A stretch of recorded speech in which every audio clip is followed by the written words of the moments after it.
Hi, we are Linda and Mike. And after nearly a decade of fertility treatments and dealing with unexplained infertility, we have our miracle baby. So our journey to conceive began over a decade ago. We had gotten married kind of young, early 20s, and I think we, like many, sort of assumed, kind of a traditional expected path. So we're like, we're married, we're gonna be married for a year or two. Oh, and now we should try to have a baby. We want to have a family. So it was kind of like, check marriage, check, we're gonna try to have a baby now. And then we realized that it's not that easy. I think we were trying for a year, and then we went to our doctor, and he said, "Oh, you guys are young and impatient. You just need to keep on trying. Try for another year." Yeah. And that was pretty upsetting, so we went to a different doctor. They had us trying different pills. Yeah, we tried different pills. Tried every herb you can imagine. We went to herbal specialists. The iridology. At one point, I think we tried to do our own, we read, maybe try your own turkey baster method. And so we went to the store and got our own, I don't know what there's a turkey baster. The turkey baster. Yeah. And that didn't work, obviously. Yeah, she'd stand on her head for 15 minutes. Yeah, so we felt like we tried everything. Plus, then we went to a fertility clinic, and we did, or they recommended for our age. That came up a lot because we were quite young. It felt like there wasn't an urgency. We felt the urgency, but no one else we talked to seemed to be concerned. They're like, you got tons of time. That was frustrating for us because we were ready to have our family at that time. So the fertility clinic that we went to, they recommended, due to our age, we should try IUI first. So the 3 IUIs failed. And then they said, okay, well, now you could try IVF. And so at the time we thought, because IVF is significantly more expensive than IUI was, and still that's just for a chance to conceive. So we started talking about, or we had also talked about, potentially adoption. Yeah. So we went into the adoption route, and because we didn't care where the kid came from, we just wanted to have a baby or a child. But basically, we went down the route of adoption, and then shockingly, the agency shut down, and it kind of left us back now, we felt like we were maybe 2 years set back now, because we had invested time now going down that route. And so we thought, okay, well, I guess we should try IVF then, because that's something that we haven't tried yet. I should say, throughout all of this, the doctors had said that they weren't sure why we couldn't have a child. And so they labeled our case as unexplained infertility, because by all accounts, he was healthy, I was healthy, we were young, and so all the numbers should have been there. So they couldn't find necessarily a reason. In this process as well, actually, I ended up going down the route of, we looked into endometriosis surgery. There's a surgery you can do to see if you have endometriosis, because that's potentially a reason why you might have infertility.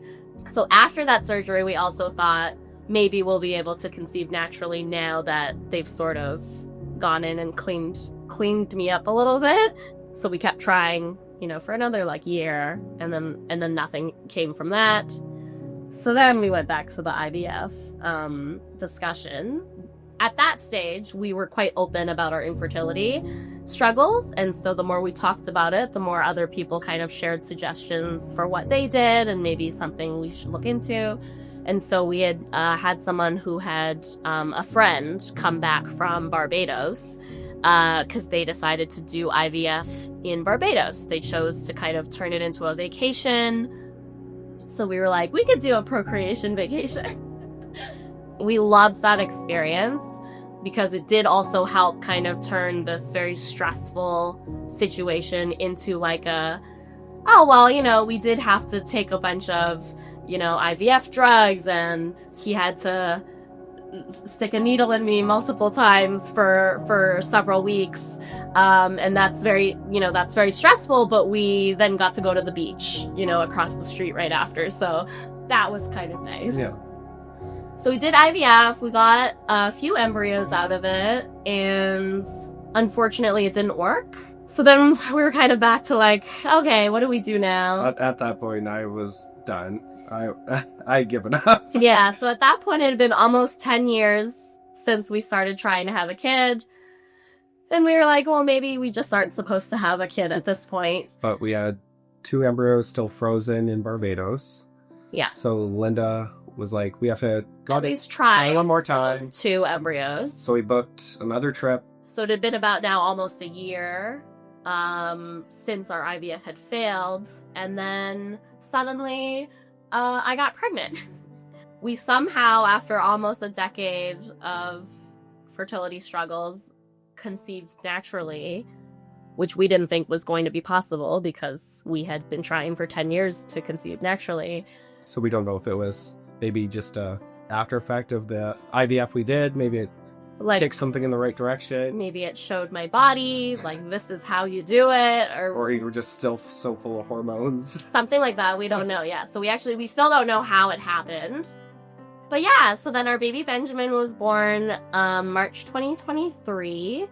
So it's been about 2 years. And we still talk about infertility quite a bit. Yeah, so I think that's a really so everyone else knows that it's okay. Yeah, that it's okay, and it's totally normal to not immediately get pregnant. I think looking to your partner and finding strength in them. I mean, I would say we were on the same page about everything for most of that 10-year journey. It was near the end where we kind of he was sort of becoming more tapped out, I think, because it is quite heartbreaking.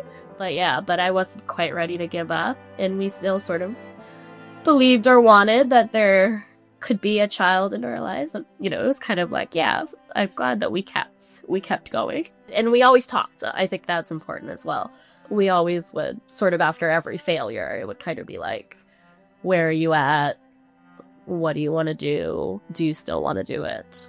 So kind of checking in that way, I think, helped us go on to the next step. I think we were just, we were always confident in each other, and like we're always confident in our relationship. I think it was never like, I need to have a child, and if it's not with you, it'll be with someone else. It's more just, I'm with you in life, and hopefully a child will be a part of that. Or a cat. I think the advocacy part is, and then now probably forever, will be part of our journey as parents. Yeah. Since we did succeed, I think it's more now getting the message out there that people who are struggling aren't the only people who are struggling. Yeah, I'd say more like what we probably carry with us is like that, like, drive to educate people, that this isn't how it works, or that you shouldn't actually say these things, they're insensitive, or you don't know what people are going through. We think talking about it definitely makes a difference. It made a difference in our life. Like things like, Fertility Matters and Canadian Fertility Awareness Week, I think, to make it mainstream, to make talking about infertility mainstream, I think is really impactful, and it's going to help a lot of people who are probably feeling pretty like low in their life because of the struggles that they're dealing with.